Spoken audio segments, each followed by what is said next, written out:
भिवंडी के deputy mayor की सदस्यता पर बड़ा सवाल। ओबीसी सर्टिफिकेट नकली, लगा गंभीर आरोप। भिवंडी म्युनिसिपल कॉरपोरेशन में कांग्रेस पार्टी के सबसे ज्यादा मेंबर जीतने के बाद पूर्व कॉरपोरेटर इस्माइल रंगरेज ने Konkan divisional caste verification committee में शिकायत दर्ज कराई है। इसमें तारिक बारी मोमिन के ओबीसी जातीय सर्टिफिकेट पर आपत्ति जताई गई है। मोमिन शुरू में कांग्रेस पार्टी से मेयर पद के लिए चर्चा में थे और बाद में डिप्टी मेयर पद पर जीते। इस पर 2 बार सुनवाई हो चुकी है और अगर ये सबूत नहीं देते तो डिप्टी मेयर तारिक मोमिन की सदस्यता खतरे में पड़ सकती है।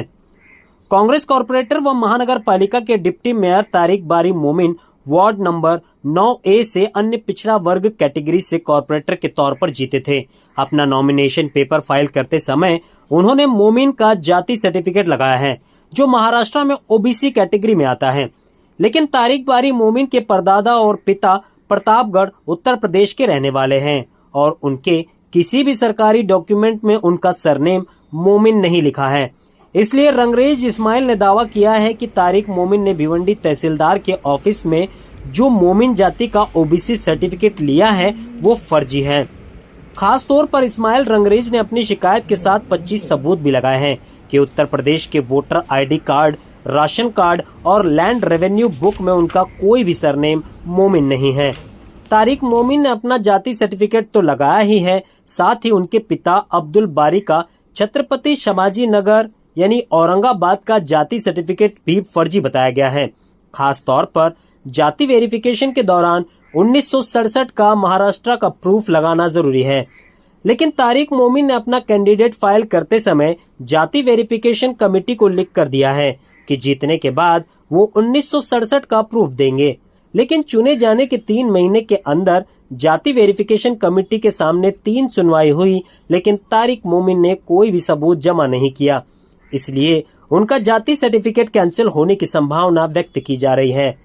इसलिए पार्षद के तौर पर उनकी पोस्ट अधर में लटकी हुई है। इस्माइल रंगरेज ने कहा कि तारिक मोमिन के परिवार के दूसरे सदस्यों ने भिवंडी तहसीलदार के ऑफिस से ओबीसी जाति सर्टिफिकेट हासिल किए हैं, जिसमें मोमिन जाति का जिक्र है। उनमें से कुछ ने जाति वेरिफिकेशन सर्टिफिकेट हासिल किए हैं और उनका इस्तेमाल ओबीसी कोटे के तहत पढ़ाई की सुविधाओं का फायदा उठाने के लिए किया गया।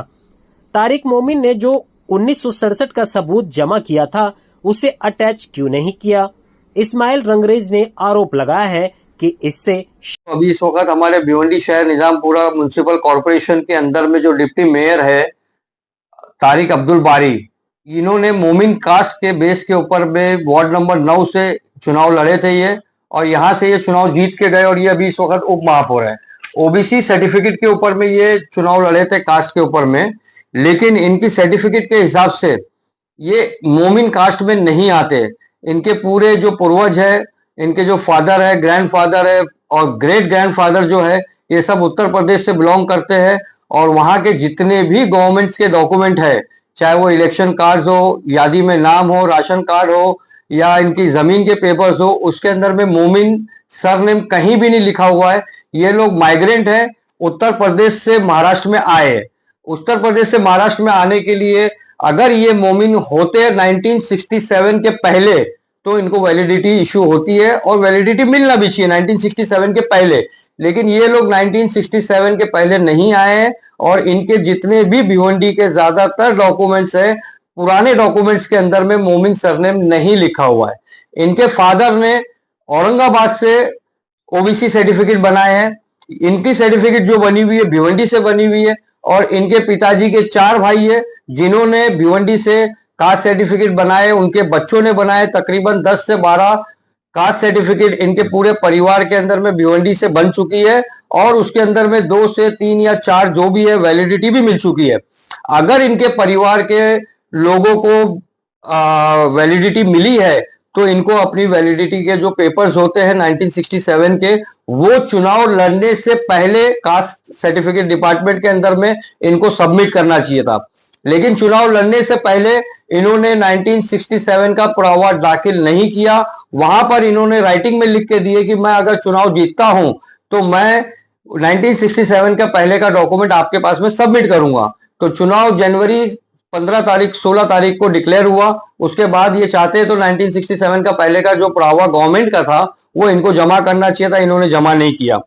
लेकिन मेरा ये कहना है, जब परिवार के इतने सारे लोगों को कास्ट सर्टिफिकेट मिली है और उसमें से कई लोगों को अगर वैलिडिटी गवर्नमेंट ने दी है, तो इनके पास में 1967 का पढ़ावा सब परिवार के लोगों के पास होना चाहिए और इनको जमा करना चाहिए। लेकिन आपके चैनल के माध्यम से मैं आपको ये बताना जरूरी समझता हूं, शहर की आवाम को भी मालूम पड़ना चाहिए अपने पावर का, और अपने पॉलिटिकल जितने भी इनके जो लोग हैं वो लोग पूरा इनको सपोर्ट कर रहे हैं कि किसी तरीके से फेक सर्टिफिकेट महाराष्ट्र भिवंडी का, थाना का, मुंबई का, कहीं का ये लोग बना के लोग सबमिट करने की कोशिश में लगे हैं, जो मेरे तक जानकारी आई है। अगर ये लोग कोई ऐसा डॉक्यूमेंट कमेटी को देते हैं जो डॉक्यूमेंट इनके परिवार के 10 से 12 लोगों की कास्ट सर्टिफिकेट में नहीं लगा है और वैलिडिटी में नहीं लगा है, तो इसका मतलब साफ है कि नया डॉक्यूमेंट इन लोगों ने मैनिपुलेट करके नया डॉक्यूमेंट इन लोगों ने बनाए। मैं स्क्रूटनी कमेटी से ही अपील करता हूं कि आप जांच जैसे होना चाहिए उस तरीके से आप कायदे से जांच करिए, और अगर 1967 का डॉक्यूमेंट इनके पास में ओरिजिनल गवर्नमेंट का मिलता है चौकसी के बाद में, आप वैलिडिटी दे दीजिए, और अगर नहीं मिलता है तो वैलिडिटी इनको नहीं मिलना चाहिए, क्योंकि ये प्रॉपर कास्ट मोमिन से बिलोंग नहीं करते हैं। ये बाद में 1975 के बाद या 74 के बाद में 80s के बाद में ये लोगों ने लिखना चालू की है। एक्सप्रेस न्यूज हिंदी पर वीडियो देखने के लिए करें लाइक, शेयर और सब्सक्राइब। बेल आइकन दबाना ना भूलें।